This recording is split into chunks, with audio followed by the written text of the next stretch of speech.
আমরা তো 100% কালেক্ট করছিলাম যে আমরা 100% এখানে জয়যুক্ত হব। বাকি মাওলার ইচ্ছা, মাওলা যা করে।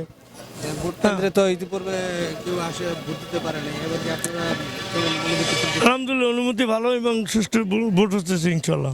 ইব্রাহিম ভাই যেসব প্রত্যাশা আপনাদের কাছে জ্ঞাপন করছিল জনসাধারণের কাছে, এটা আপনার কতটুকু আশা? আমরা আশাবাদী। আসসালামু আলাইকুম, আপনারা দেখছেন এখন সংবাদ 24, সাথে আছি আমি অহনা।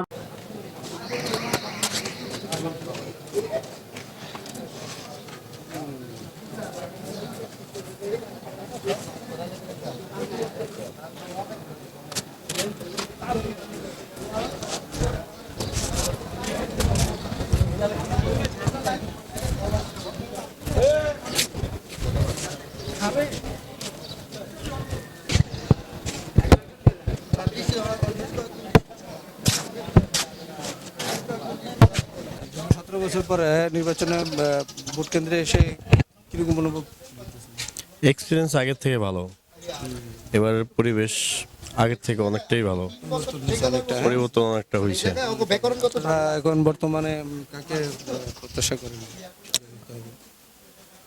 প্রত্যাশা বলতে আর কি যেই আসুক, মানে আমরা সেই যে এলাকার ভালো হোক।